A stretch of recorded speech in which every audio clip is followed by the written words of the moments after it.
नमस्कार प्रिय छात्रों, मूक्स के पाठ्यक्रम में आपका स्वागत है। समास प्रबोध नामक आपके पाठ्यक्रम में जो निर्धारित विषय है, उस समास प्रबोध की द्वितीय इकाई का यह दूसरा पाठ है।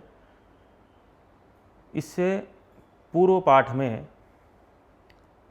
आपने तत्पुरुष समास के बारे में अध्ययन किया था, जिसमें द्वितीया, तृतीया, चतुर्थी, पंचमी, षष्ठी, सप्तमी तत्पुरुष समास के विधायक सूत्रों के बारे में सोदाहरण आपने पढ़ा।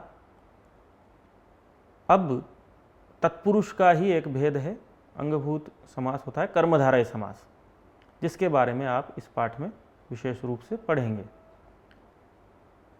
इसमें कर्मधारय समास का लक्षण क्या है, कर्मधारय में विशेष कार्य कौन कौन से होते हैं और कर्मधारय समास के विधायक सूत्र, मुख्य सूत्र जो हैं वो कौन कौन से हैं, उनका सोदाहरण विवेचन आपके सामने प्रस्तुत किया जाएगा। कर्मधारय समास का लक्षण सबसे पहले आपको हम बताते हैं कि तत्पुरुष समास का जो अंगभूत अथवा उसी का जो भेद है कर्मधारय, उसका लक्षण किया गया है तत्पुरुषः समानाधिकरणः कर्मधारयः। ऐसा एक सूत्र है कि जो तत्पुरुष समास समानाधिकरण होता है, समानाधिकरण समास होता है, वही कर्मधारय होता है, ऐसा कहा।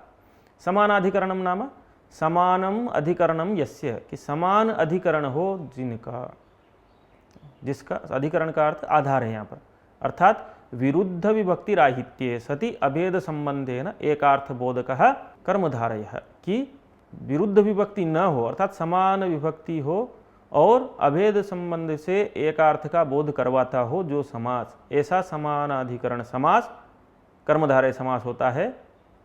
नीलोत्पलम इसका उदाहरण है।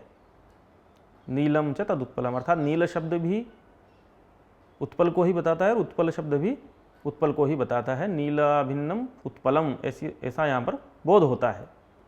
अब कर्मधारय समास में विशेष कार्य कौन कौन से हैं, इनको जरा जान लेते हैं। कर्मधारय समास में कार्य विशेष हैं पुंवत कर्मधारय जातीय देशीयेषु, ये एक सूत्र है। यह कहता है कि कर्मधारय समास में जातीय देशीय प्रत्ययों के पर में रहने पर भाषित पुंस जो शब्द है, अर्थात जो शब्द भाषित पुमान हो, उस शब्द को पुंवत भाव हो जाता है। बहुव्रीहि समास में भी स्त्रियाः पुंवत भाषित पुंस्कादनु समानाधिकरणे इत्यादि सूत्र से जो पुंवत भाव किया गया था, वहाँ पर अपूर्णी प्रियादिषु, यह आप वहाँ पर विस्तार से जान पाएंगे बहुव्रीहि समास के अध्ययन वेला में। तो अपूर्णी प्रियादिषु, यह जो वहाँ पर्युदास किया है और पूर्णार्थक प्रत्ययादि विषय में जो पुंवत भाव का निषेध किया है, उस निषेध के विषय में भी कर्मधारय समास में पुंवत भाव होता है, यह विशेष बात है। इसके उदाहरण है जैसे महानवमी। उसी प्रकार से न कोपधायाः संज्ञायाम वृद्धि निमित्तस्य तद्धितस्य आरक्त विकारे इत्यादि सूत्रों के द्वारा भी जो कोपधादि का पुंवत भाव निषेध किया गया है, वह यहाँ पर प्रवर्तित नहीं होता है। अर्थात कोपध में और संज्ञा में भी कर्मधारय समास में पुंवत भाव हो जाता है, जैसे कि पाचक स्त्री, दत्त भार्या, पंचम भार्या इत्यादि, ये उदाहरण है। दूसरा कार्य है आन्महतः समानाधिकरण जातीययोः, अर्थात समानाधिकरण समास में वर्तमान जो महत् शब्द है उसको आत्व होता है। महाब्राह्मणः, महावैयाकरणः, यह इसके उदाहरण है।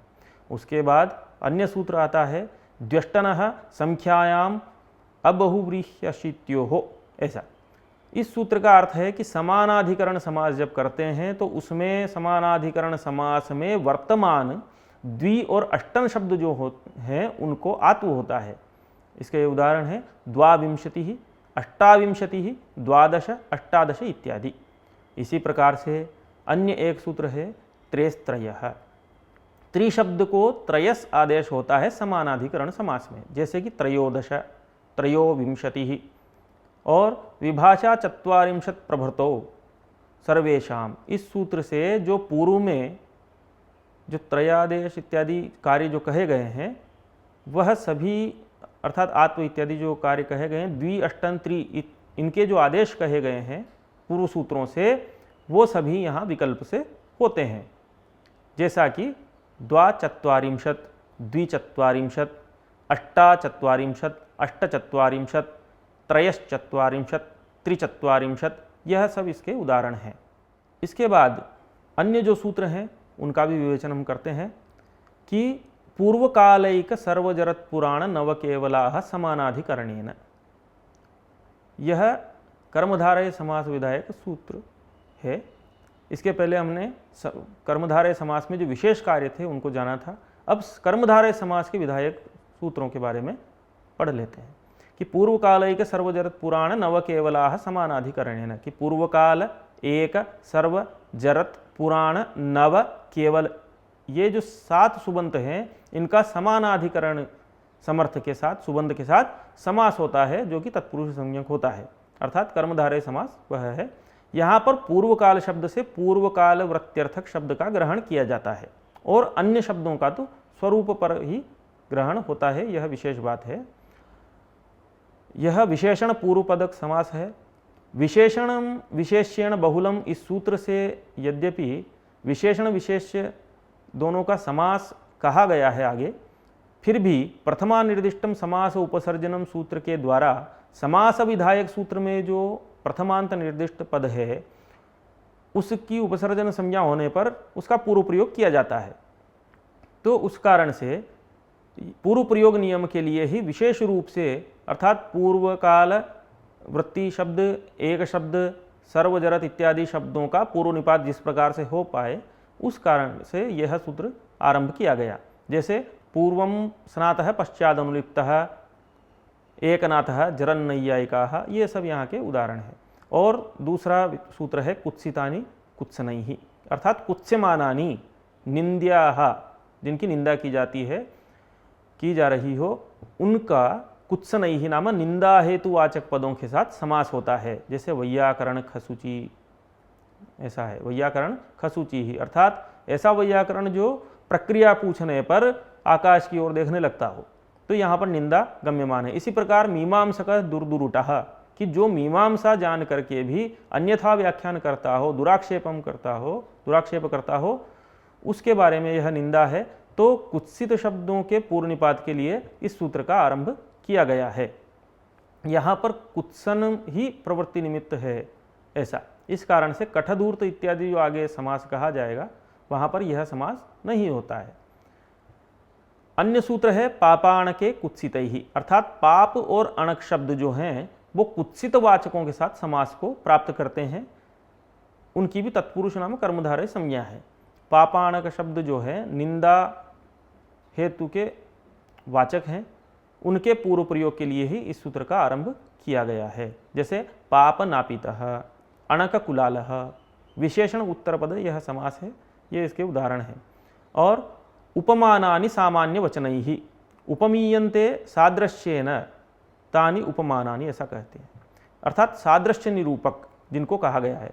और सामान्य का मतलब उपमान उपमेय का साधारण धर्म, उसको कहने वाले शब्द सामान्य वचना, ऐसा निर्वचन किया गया है। तो सादृश्य निरूपक जो शब्द हैं, उपमान शब्द, उनका उपमान उपमेय साधारण धर्म विशिष्ट वाचक शब्दों के साथ समानाधिकरण समास होता है, ऐसा कहा है। जैसा कि घन इव श्यामः, ये वाक्य है, तो यहाँ पर घन शब्द जो है घन सदृश रामचंद्र का बोध करवाता है, श्याम शब्द भी राम का ही बोध करवाता है, इस कारण से यहाँ पर समानाधिकरण्य है। अन्य उदाहरण है मृगीव चपला, मृग चपला, यहाँ पर कर्मधारय समास होता है। और उसके बाद इसी प्रकार से उपमितम व्याघ्रादिभिः सामान्या प्रयोगे, यह अन्य सूत्र है। जो उपमेय वाचक पद जो व्याघ्रादि भी पद हैं उनका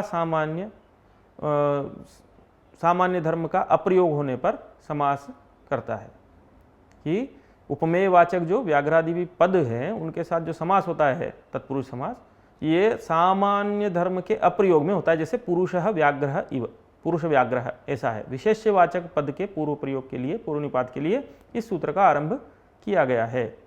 अन्य सूत्र है यहाँ पर विशेषणम विशेष्येण बहुलम, यह भी मुख्य सूत्र है। नीलोत्पलम इत्यादि प्रसिद्ध उदाहरण है यहाँ पर। इस सूत्र में बहुल ग्रहण से यह समास क्वचित नित्य होता है। जैसे कृष्ण सर्पः, कृष्ण सर्प एक जाति विशेष है, इस प्रकार से कहा गया है।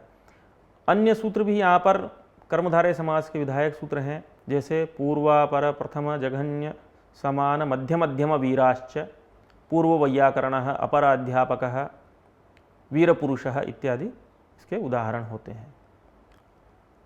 उसके बाद एक वार्तिक आती है, शाक पार्थिवादीनां सिद्धये उत्तरपद लोपस्य उपसंख्यानं कर्तव्यम।